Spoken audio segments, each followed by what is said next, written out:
Hello students, welcome to this lecture. Today we are going to talk about chapter number 5 of unit number 2. Chapter number 5, that is factors affecting listening and speaking skill. ऐसे कारक जो listening और speaking skill को प्रभावित करते हैं उनके बारे में आज हम बात करेंगे. Listening. Listening is an important part of effective communication. We need to concentrate on encouraging not only students, teachers, but ourselves to exhibit good listening behaviors and strategies. Listening is a process that involves actively hearing what another person is communicating and attending to that communication. Listening is how we receive the verbal portion of a person's message. By listening, we can show concern and interest in understanding both the person and the situation.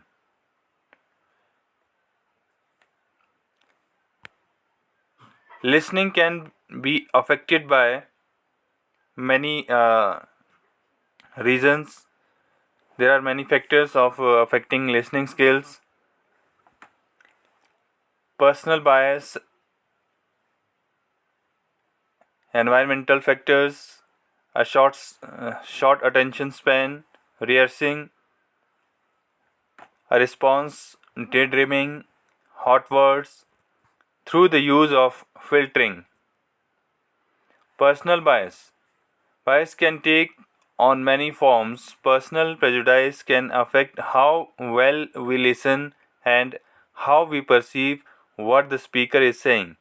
Anger can also cause distortion of the message. A good communicator's personal bias and anger must be put aside in order to interpret the message. Be willing to listen to new ideas, make eye contact with the speaker. Use nonverbal communication such as nodding your head or smiling to show that you are interested. Even if you do not agree with the speaker's message, showing acceptance will let the speaker know that you have received their message. तो कई बार क्या होता है कि सामने वाले के ऊपर हमें गुस्सा भी आता है, सामने वाले की बात हमें इंटरेस्टिंग नहीं भी लगती है, समझ नहीं आती है. फिर भी जब गुड लिसनिंग की बात आती है तो चाहे हम गुस्से में हो, चाहे हमारे इमोशंस उसके प्रति कैसे भी हो, लेकिन हमने उसकी पूरी बात को सुनना होता है. उसके बाद और सुनते सुनते हमने उसकी बात को हम सुन रहे हैं ये एहसास दिलाना है उस सामने वाले स्पीकर को. और ये एहसास हम अपना सिर हिलाकर हूँ करके हाँ करके वो एहसास दिला सकते हैं. और एक्सेप्टेंस उससे पता चलनी चाहिए कि मेरी बातों को एक्सेप्ट किया जा रहा है. और अगर कोई भी डाउट्स क्वेरीज अगर हमारे हैं, हमें समझ नहीं आ रहा, तो हम बाद में पूछ सकते हैं जब उसकी बात ख़त्म हो जाती है. तो ये एक ऐसा फैक्टर है जहाँ पर हम लिसनिंग को प्रभावित कर सकते हैं.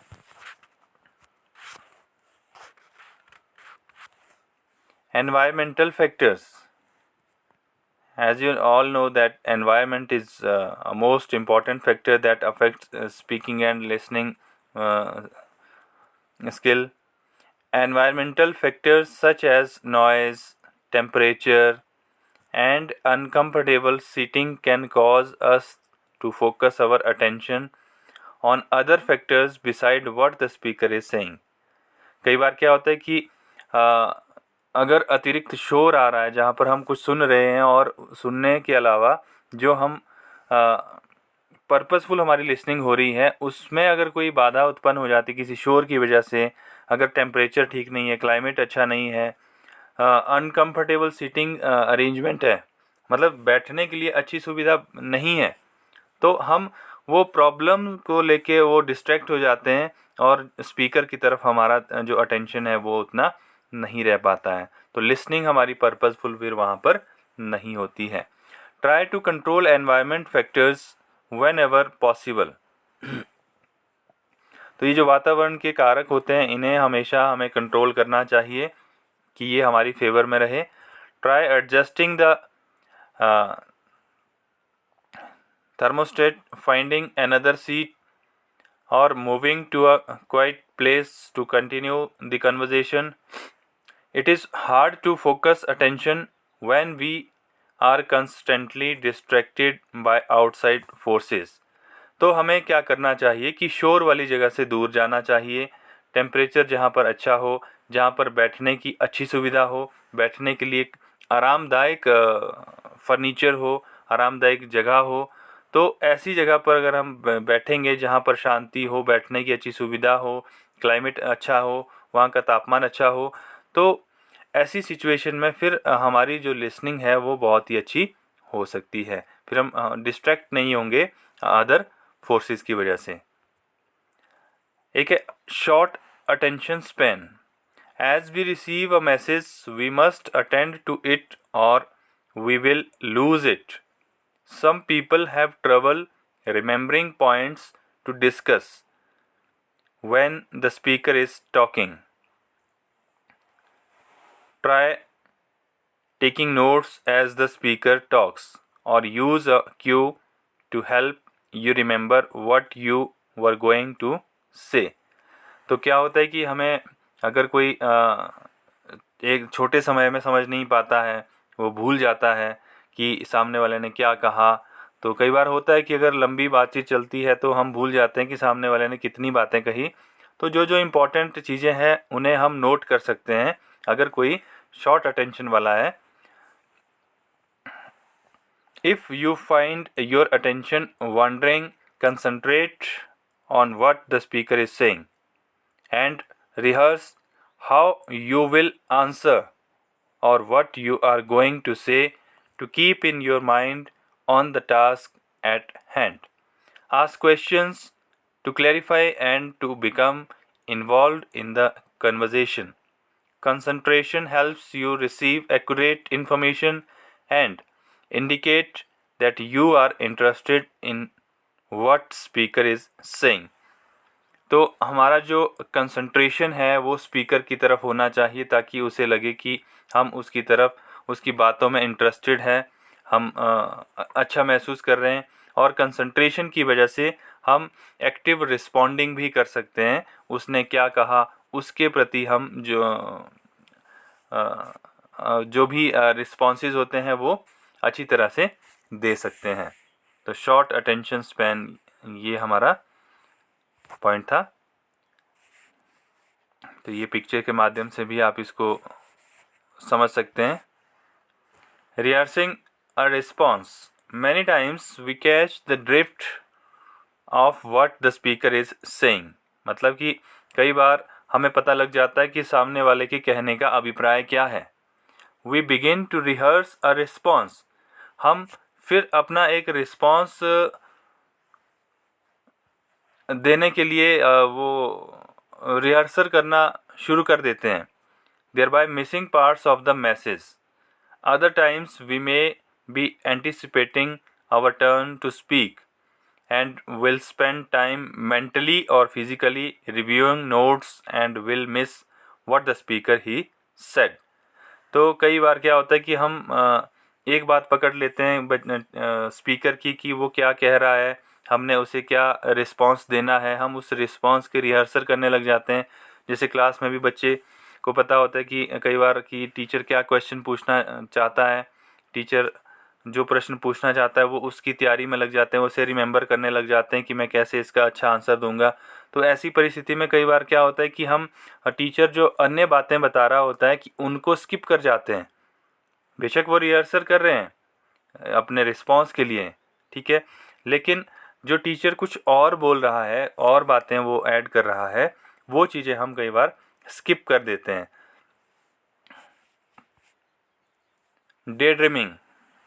Daydreaming, as you all know very well that daydreaming is most important factor that affects speaking and listening skills both. We are capable of receiving and processing information more rapidly than a speaker. Speaker can deliver it. This causes us to have spare time to think or daydream, and if we don't concentrate on the message being delivered, we will find ourselves drifting or daydreaming. तो daydreaming आप जानते हैं कि we are capable to reviewing and processing information. हम किसी भी सूचना को, किसी भी तरह के ज्ञान को मन में प्रोसेसिंग कर सकते हैं, हम कुछ भी सोच सकते हैं. तो डे ड्रीमिंग में क्या होता है कि जब सामने वाला कोई बात हमें कह रहा होता है, अगर वो हमें इंटरेस्टिंग नहीं लगती है तो हमारा माइंड जो है वो एकदम से डाइवर्ट हो जाता है और कोई इंटरेस्टिंग चीज़ जो हमारे साथ होती है या हमें कोई अच्छी चीज़ लगती है, हम एकदम से हमारे अंदर उसके बारे में थॉट्स आना शुरू हो जाते हैं. तो सामने वाला क्या कह रहा है उसका हमें पता ही नहीं चलता है. हम उसे वो हियरिंग हो जाती है कि एक साउंड आ रहा है, लेकिन हमारा अटेंशन उसकी तरफ नहीं है, स्पीकर की तरफ, बल्कि हमारा जो ध्यान है वो कहीं और ही है. तो ये दीवा स्वप्न में आ जाता है. तो दीवा स्वप्न जो है वो किसी भी परिस्थिति में कम्युनिकेशन को प्रभावित करता है और बुरी तरह से प्रभावित करता है. इसलिए डे ड्रीमिंग जो है वो उससे हमें बचना है, ताकि कंसंट्रेशन के द्वारा हम लिसनिंग कर सकें और स्पीकर को रिस्पॉन्ड कर सकें. Hot words. We all have certain words that we react to. Sometimes when a speaker uses a hot word in his or her message, we will concentrate more on the meaning or the word or its implications for us. Consequently, we tend to lose sight of what is being said by the speaker. देखिए hot words में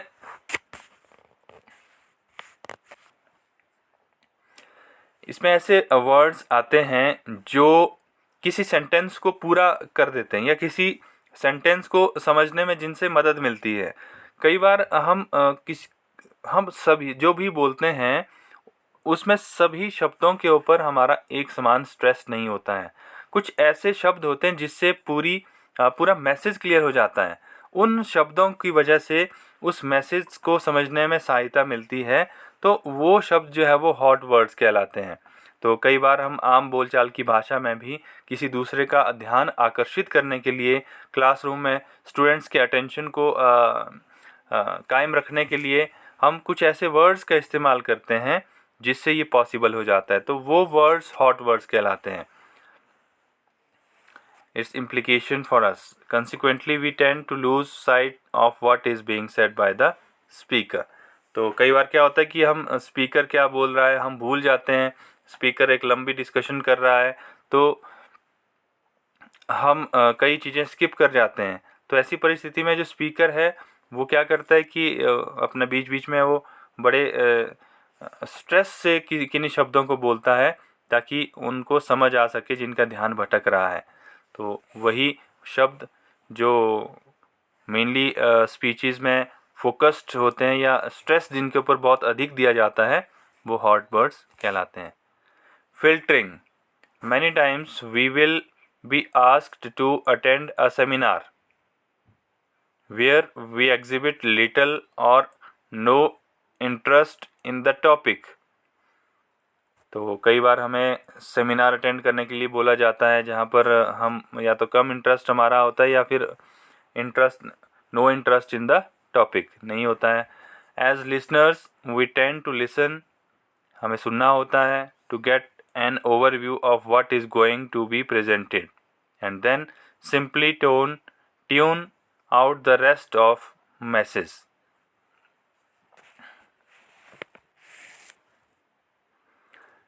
तो इसमें कई बार क्या होता है कि ऐसी सिचुएशन में हम जो स्पीच होती है, जो भी मैसेज कन्वे किया जाता है, उसमें उसे हम फ़िल्टर करते हैं. फ़िल्टर मतलब जो जो ज़रूरी चीज़ें हैं उन्हीं को ही हम अटेंशन देते हैं.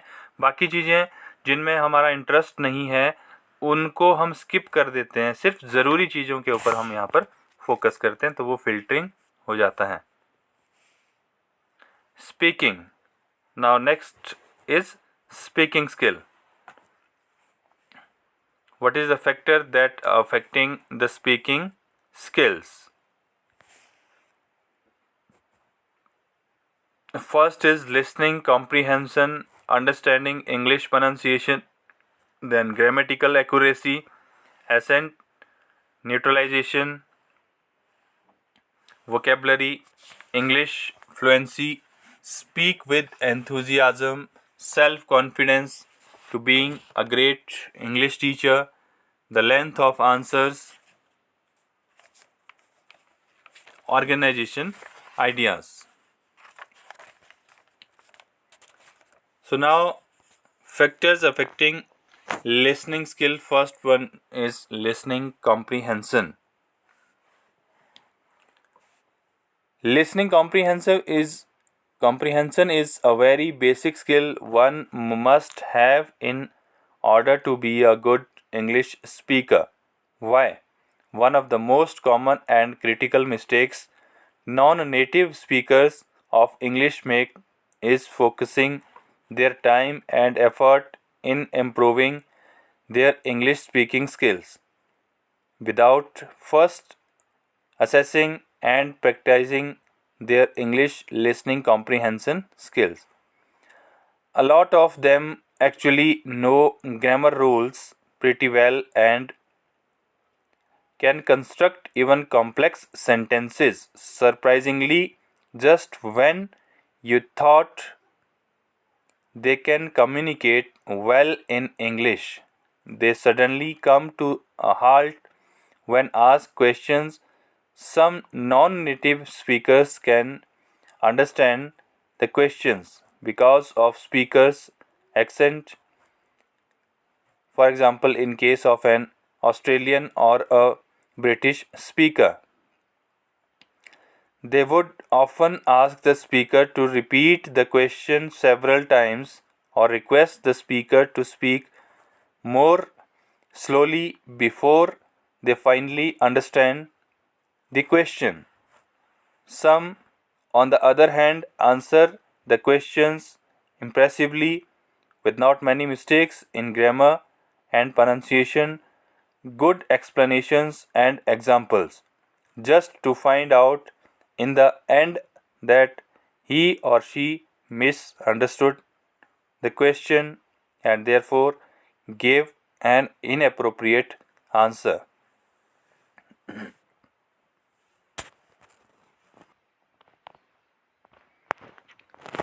सो लिसनिंग जो है वो स्पीकिंग में सबसे पहला फैक्टर है, क्योंकि जब हमें कोई अंडरस्टैंडिंग होती है या जब कोई चीज़ हमें समझ आती है तभी हम रिस्पॉन्ड करते हैं, तभी हम बोल सकते हैं. तो लिसनिंग कॉम्प्रीहेंशन मीन्स जो हमने सुना वो हमें समझ भी आया. साधारण शब्दों में अगर कहें कि जो सुना वो समझ भी आया, इसलिए हमने रिस्पॉन्ड किया. रिस्पॉन्ड तभी करेंगे जब हमें कुछ समझ आया. समझ आएगा जब हम कुछ ध्यान से सुनेंगे. तो लिसनिंग जो है वो बहुत बड़ा फैक्टर यहाँ पर होता है स्पीकिंग में. तो कई बार क्या होता है कि जो लैंग्वेज हमारी मदर टंग नहीं है, कोई फॉरेन का आदमी उसी लैंग्वेज को बोल रहा है जो हमारी टारगेट लैंग्वेज है, या हमारी भाषा को अगर कोई फॉरेन आदमी बोल रहा है जिसका उसमें उतनी मास्टरी नहीं है, तो उसकी अपनी एक मदर टंग है, तो वहाँ पर क्या होता है कि टोन का डिफरेंस आता है, स्पीच का डिफरेंस आता है, वो प्रॉपर स्ट्रेस जो उसका होता है उसमें डिफरेंसेस होते हैं. तो कई बार बोलने का जो लहजा होता है वो डिफरेंट होता है. तो जो लिसनर होता है वो उसे बार बार रिपीट करने के लिए वो स्पीकर को बोलता है ताकि वो मैसेज को सही तरीके से सुन सके और समझ सके. तो लिसनिंग कॉम्प्रीहेंशन से आप ये समझिए कि हमने पहले जब हम कुछ सुन रहे हैं उसे समझना भी है, समझ कर उसे हमने फिर रिस्पॉन्ड करके बोलना है. तो अच्छे स्पीकिंग के लिए गुड लिसनिंग होना ज़रूरी है, वो भी कॉम्प्रीहेंशन के साथ. तो ये एक बहुत बड़ा फैक्टर था. Then understand English pronunciation. It is quite common for non-native speakers of English to mispronounce English words. However, it is not something we have to be ashamed of, but something we ought to understand. We have to get to the root of the problems in order for us to improve our pronunciation. Here are some tips to understand English pronunciation better. You can read these examples here. तो pronunciation में अगर हम बात करें उच्चारण की, तो उच्चारण जो है वो बहुत ही ज़्यादा ज़रूरी हो जाता है स्पीकिंग स्किल के लिए. तो स्पीकिंग स्किल जो है वो प्रभावित होता है उच्चारण से, pronunciation से, क्योंकि pronunciation के द्वारा हम सामने वाले को क्लियर मैसेज दे सकते हैं. अगर pronunciation में गड़बड़ है कहीं, क्योंकि हर भाषा में pronunciation के रिगार्डिंग कुछ डाउट्स भी होते हैं. कुछ इसमें ऐसे शब्द होते हैं जो मतलब साउंड तो एक देते हैं लेकिन उनका मीनिंग डिफरेंट होता है. जैसे यहाँ पर हमने एग्जांपल रियली का दिया हुआ है, ठीक है, उसके बाद रीड का दिया है. तो आप इसको डिटेल में यहाँ पर स्टडी भी कर सकते हैं. कई ऐसे वर्ड्स हैं जिनका स्पेलिंग कुछ और है, या फिर उन्हें उच्चारण उनका सेम है और मीनिंग वो डिफरेंट देते हैं. तो प्रोनंसिएशन हमारा जो है वो बिल्कुल क्लियर होना चाहिए, ताकि सामने वाले को वो अच्छे से वो से रिकग्नाइज कर सके, सुन सके, और उसके बाद वो उसके रिगार्डिंग कुछ प्रतिक्रिया दे सके. ग्रामेटिकल एक्यूरेसी अगर हम बात करें तो ग्रामेटिकल नॉलेज होना स्पीकिंग के लिए बहुत ज़्यादा ज़रूरी हो जाता है, क्योंकि कुछ कॉमन मिस्टेक्स होती है जो हम ग्रामर में करते हैं. तो ग्रामेटिकल नॉलेज जो है वो होना बहुत ही ज़्यादा ज़रूरी होता है.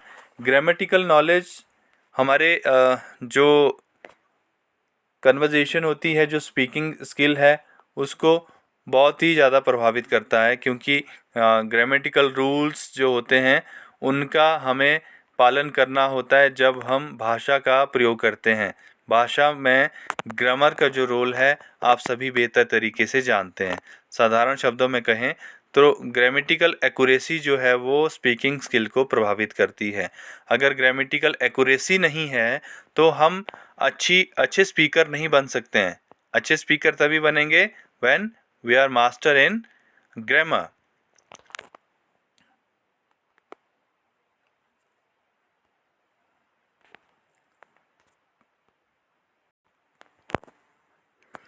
Accent neutralization. What is accent? Who has an accent? What do we do to neutralize our accent? Accent means भाषा को बोलने का जो लहजा होता है, जो एक तरीका होता है, उसे accent कहते हैं. Everyone has an accent. सबका अपना एक तरीका होता है बोलने का, हर भाषा में एक लहजा होता है. So when I hear some people say she is good in English, she doesn't have an accent, I find it a bit amusing. Accent usually reflects the place where a person comes from. Accent से लग जाता है पता कि कोई आदमी कहाँ से बिलोंग करता है.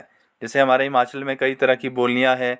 जब हम प्रोनाउंस करते हैं, जब हम कुछ बोलते हैं, तो हमारे बोलने के लहजे से भी पता लग जाता है कि हम कौन से रीजन के हैं. That's why it's easy to say if someone is Korean, American, Filipino, British, Australian, etc., even if they all speak in English. Accent is also one of the main reasons why people have a hard time understanding each other, and thus many people strive to change their accent. I said change their accent, not get rid of their accent, because I think it's more appropriate to say the former. People can actually change their accent by studying another accent and imitating it. मतलब नकल करके किसी की copy करके हम accent को सीख सकते हैं. व्हेन पीपल से न्यूट्रलाइज और remove one's accent, what they often mean it to get standard American English accent. So, how can we have this kind of accent? First, we ought to study our native tongues, vowel and consonant sounds, and compare to it to the standard American English vowels and sounds. By doing this, we will know why we are having difficulty imitating their accent and how we can succeed on doing it. तो accent neutralisation में साधारण शब्दों में कहें तो बोलने का जो लहजा होता है उसमें डिफरेंसेस पाए जाते हैं. तो इसलिए जिस रीजन में हम किसी भाषा का प्रयोग कर रहे हैं वहाँ किस तरह की एक्सेंट है उसके अकॉर्डिंग जब हम बोलेंगे तो ज़्यादा समझ आएगी, सामने वाला ज़्यादा समझेगा हमारी बात को. अगर हम अपने एक्सेंट के अकॉर्डिंग बोलेंगे जहाँ के हम हैं कहीं दूसरी जगह पर हम उसी को अप्लाई करेंगे तो हो सकता है कि प्रॉब्लम्स हमारी हमें देखने को मिले. तो इसलिए जो एक्सेंट है उसमें जो है वो हम क्या कर सकते हैं उसको उसमें जो प्रॉब्लम्स आ रही है उसको दूर कर सकते हैं, उसका निराकरण कर सकते हैं. या हम ऐसे अपने आप को तैयार करें कि एक्सेंट के रिगार्डिंग कोई प्रॉब्लम ही ना आए. ये एक्सेंट न्यूट्रलाइजेशन कहलाता है. Vocabulary plays an important role in speaking skill. It is a very important factor that affects speaking skill. Here are some examples of the most commonly misused words in the English language. For example, accept versus accept, affect versus effect, its versus its. तो इस तरह के common words और भी बहुत सारे हैं जिन्हें कई बार हम मिस यूज़ करते हैं, कई बार एक के स्थान पर दूसरे का यूज़ करते हैं. तो वोकेबलरी अपने आप में एक बहुत बड़ा फैक्टर है जो कि स्पीकिंग स्किल को प्रभावित करता है. इस तरह से जो कॉमनली मिसयूज्ड वर्ड्स होते हैं उनका जब हम सही तरीके से इस्तेमाल नहीं करते हैं, मिसयूज़ करते हैं, तो हमारा स्पीकिंग स्किल जो है वो प्रभावित हो जाता है.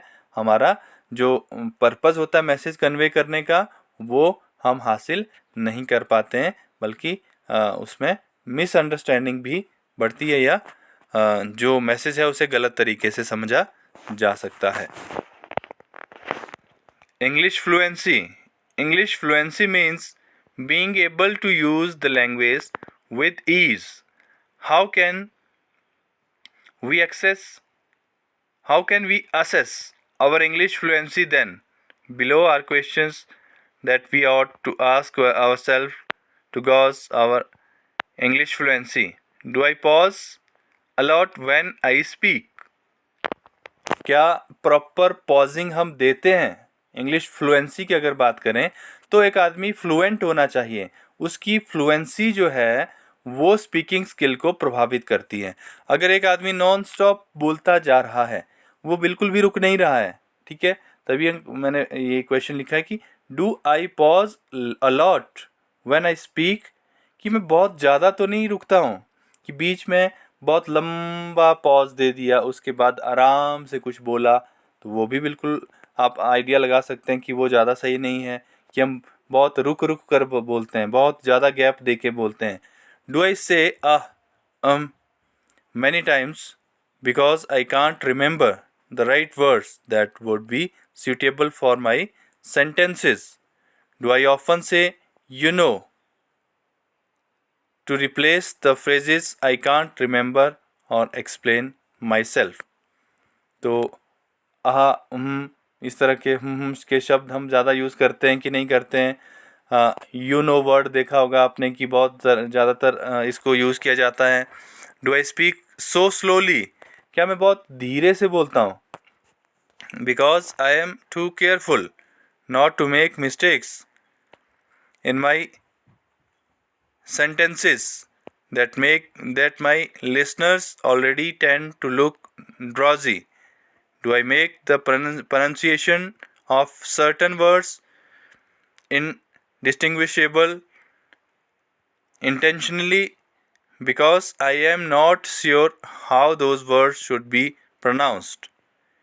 If you answered yes to these questions, then you do have a problem in English fluency. In order to be more fluent in the said language, I suggest you practice speaking English as often as possible. तो simple शब्दों में अगर कहें तो proper एक जो pausing होती है वो हमने देनी है, ना ज़्यादा रुकना है ना कम रुकना है, प्रॉपर पॉजिंग देनी है स्पीकिंग के टाइम। और हूँ के शब्द या फिर जो हमने शब्द ऐसे वर्ड्स है उनका कम से कम यूज़ करना है। यू नो वर्ड्स को कम से कम यूज़ करना है, स्लोली ज़्यादा नहीं बोलना है, प्रोनंसिएशन हमारी क्लियर होनी चाहिए। तो इस तरह से फ्लुएंसी काउंट होती है और बहुत बड़ा फैक्टर है कि हमारा जो स्पीकिंग स्किल है इससे प्रभावित होता है। स्पीकिंग विद एंथुजियाज्म, उत्साह के साथ बोलना जो है वो भी एक बहुत बड़ा फैक्टर है। This guidance teaches how one could speak with enthusiasm and how this would help one become a great English speaker. Speak up. If you speak too softly, how in the world will people be able to hear clearly what you have to say? Do not expect the listeners to be the ones to exert effort in trying to understand you.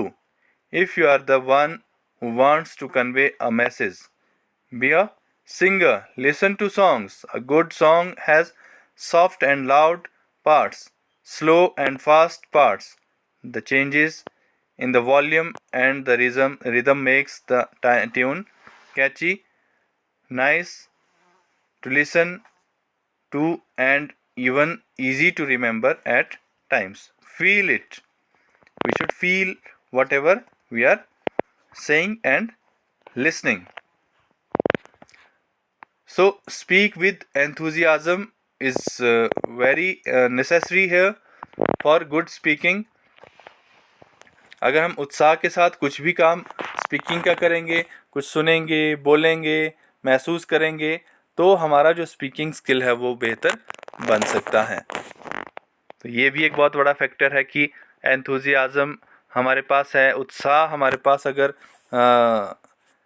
है तो हम अच्छे तरीके से भाषा में महारत हासिल कर सकते हैं, हम सामने वाले को इम्प्रेस कर सकते हैं, उसको मैसेज अच्छे से कन्वे कर सकते हैं। अगर हम ऐसा नहीं करते हैं, हम उत्साह नहीं रखते हैं अपने अंदर उस मैसेज को कन्वे करने के प्रति, तो वहाँ पर हमारा जो स्पीकिंग स्किल है वो प्रभावित होता है। The length of answers. How long should one's answers be? The length of one's answer depends on the situation. If it is conversation between friends where you are telling someone a story which is very interesting for him, her, going into detail and a long answer is okay. However, when one is in job interview or an English examination wherein the interviewer does not have much time to speak with you, you ought to give answers that are brief and detailed. Make sure you have already answered what has been asked before moving on to elaborate on the details of your answer. तो आप सभी जानते हैं कि जब हम बहुत लंबे आंसर्स देते हैं, लंबी एक्सप्लेनेशन देते हैं, ओवर डिस्क्रिप्शन करते हैं, तो तब भी जो लिसनर होता है वो स्पीकर की बातों पर उतना फोकस नहीं रख पाता है. इसलिए एक स्पीकर को अपने जो आंसर्स हैं वो लिमिट में बताने चाहिए या एक्सप्रेस करने चाहिए, और ऐसे आंसर देने चाहिए जिसमें सटीक शब्दों में सामने वाले को सारी बात समझ आ जाए. ऐसा ना हो कि हम बहुत लंबा आंसर दे रहे हैं, ओवर डिस्क्रिप्शन कर रहे हैं और सामने वाला हमारी बात को सुन के बोर हो रहा है या फिर उसका ध्यान डिस्ट्रैक्ट हो रहा है, तो वो भी गुड स्पीकिंग में एक बाधा उत्पन्न करता है. इसलिए हमारी जो लेंथ है आंसर की या जो भी हम रिस्पॉन्ड करते हैं एज ए स्पीकर, वो हमारी लिमिटेड होनी चाहिए और उसमें हमने बिल्कुल बहुत डेप्थ में नहीं जाना है. उसमें हमने बिल्कुल जो ब्रीफ डिटेल है उसी को ही हमने ऐड करना है. So these all are some factors that affects listening and speaking skill. That's all about this topic. Thank you.